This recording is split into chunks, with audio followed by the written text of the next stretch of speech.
दोस्तों, चींटियों को अपने खाने पीने का सामान ले जाते हुए तो आपने देखा होगा, लेकिन अगर खाने का वजन उनके खुद के वजन से बहुत ज्यादा हो तो? नमस्कार दोस्तों, मैं हूँ संपर्क दीदी और आप सुन रहे हैं संपर्क पॉडकास्ट। आज के एपिसोड में हम सुनेंगे कहानी रानी चींटी। तो बस अपनी कल्पनाओं के सारे दरवाजे खोल दीजिए और क्रिएटिविटी की हवा आने दीजिए।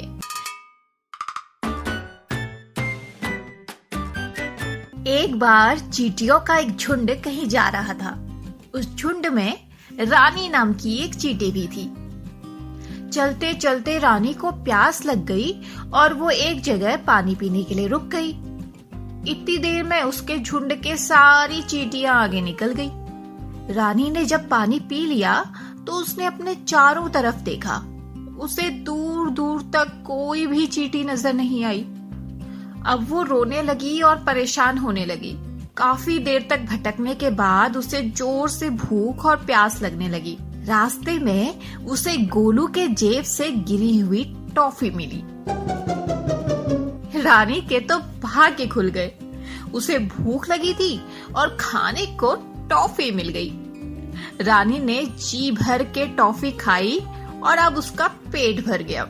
उसने सोचा, अगर मैं इस टॉफी को अपने घर ले जा सकूं, तो मेरे भाई बहन इसे खाकर कितना खुश होंगे और मुझे बहुत सारी शाबाशी भी मिलेगी। रानी ने ये सोच तो लिया था, लेकिन टॉफी का टुकड़ा बहुत बड़ा था। आखिर वो उसे कैसे अपने घर तक ले जाएगी? रानी जितनी बार भी टॉफी उठाने की कोशिश करती, वो गिर जाती। वो टॉफी उठाती और फिर गिर जाती। तो दोस्तों, ये कहानी मैंने कुछ टीचर्स को सुनाई और उनसे पूछा कि यही कहानी अगर वो अपनी क्लास में सुनाते तो बच्चे क्या मजेदार जवाब देते और उनकी कल्पनाओं में इस कहानी का क्या अंत होता। आखिर रानी चींटी टॉफी को अपने घर तक ले जा पाएगी या नहीं? सुनिए हिमाचल प्रदेश की मधु जी और झारखंड के चंदन जी बच्चों के क्या जवाब लेकर आए हैं। अचानक वहाँ पर बारिश होने लगी। थोड़ी देर बाद जब बारिश रुकी तो टॉफी का टुकड़ा पिघलकर छोटा हो गया और वो उस टॉफी के टुकड़े को घर ले जाने में सफल हो गई। वो तो रास्ता भटक गई है सर, तो चिट्टी वही चॉकलेट को खाकर रहेगी। अब सुनते हैं उत्तर प्रदेश की नेहा जी की कक्षा के बच्चों ने कहानी का क्या अंत सोचा। रानी को टॉफी मिली तो वो बहुत खुश हुई। उसने सोचा, मैं ये टॉफी अकेले नहीं खाऊंगी, इसे तो मैं दीदी भैया के साथ खाऊंगी तो कितना मजा आएगा। तो उसने अपनी पूरी ताकत से टॉफी को हिलाया, पर थक कर बैठ गई क्योंकि उससे कुछ ना हुआ और बस रोने लगी। सुनते हैं छत्तीसगढ़ की स्वप्निल जी और अजय जी से कि उनकी कक्षा के बच्चों ने कहानी को क्या अंत दिया है। चॉकलेट बार बार गिरने के कारण कई छोटे छोटे टुकड़ों में टूट जाता है। रानी चींटी सोचती है कि मैं छोटा टुकड़ा उठाकर ले जाती हूँ। रानी चींटी को साथ में न देखकर उसके साथी घबरा गए। उनको अपने साथी की चिंता सताने लगी।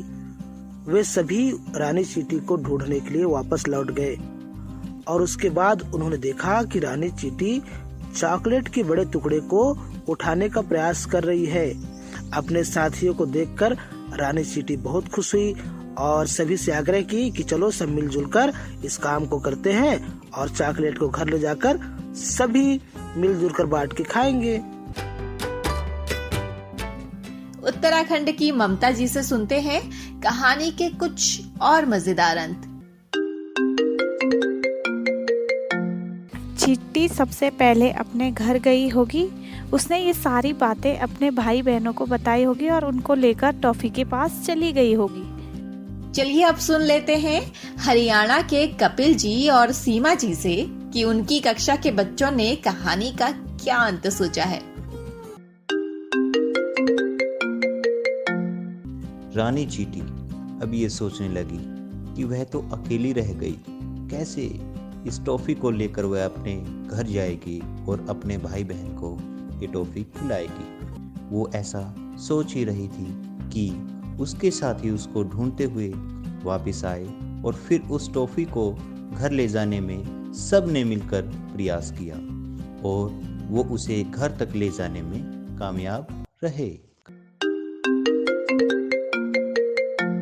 रानी चींटी अपने झुंड द्वारा बनाए गए रास्ते पर चलेगी और अपने घर का रास्ता ढूंढ लेगी। घर पहुंचने के बाद वह टॉफी के बारे में अपने दोस्तों को बताएगी और उनको साथ लेकर टॉफी तक पहुंचेगी। चलिए सुनते हैं कहानी का अंत क्या है। रानी बार बार टॉफी उठाने की कोशिश करती और गिर जाती। धीरे धीरे रानी की हिम्मत जवाब देने लगी। अब आखिर वो क्या करे, किस तरह इस टॉफी को घर तक लेकर जाए। उसे याद आया कि उसकी माँ ने बताया था कि सफलता को बस और बस मेहनत करके हासिल किया जा सकता है। इसके बाद रानी ने अपनी हिम्मत जोड़ी और टॉफी को मजबूती से पकड़ लिया। घसीटते घसीटते वो अपने घर पहुंच गई। रास्ते में उसके मम्मी पापा और भाई बहन भी मिल गए। वो दौड़कर आए और टॉफी उठाकर अपने घर के अंदर ले गए। फिर क्या था, फिर सबकी पार्टी शुरू हो गई। तो टीचर्स, ये थी हमारी आज की कहानी। ये तो आप जानते ही हैं कि नई शिक्षा नीति यानी NEP में भी बच्चों को कहानियां सुनाई जाने की बात पर जोर डाला गया है। बच्चों को कहानी सुनाई जानी चाहिए, ये तो सब कहते हैं, लेकिन सवालों के शहंशाह इन बच्चों के लिए कहां से आएंगी हर बार नई कहानियां? और किसके पास है ये पिटारा? मेरे पास। जी हाँ, अब से मैं लेकर आऊंगी आपके लिए हर पॉडकास्ट में एक नई कहानी। ये पॉडकास्ट आपको कैसे लग रहे हैं मुझे जरूर बताइए। और हाँ, मुझे जरूर बताइए कि इस कहानी से आपको क्या सीख मिली।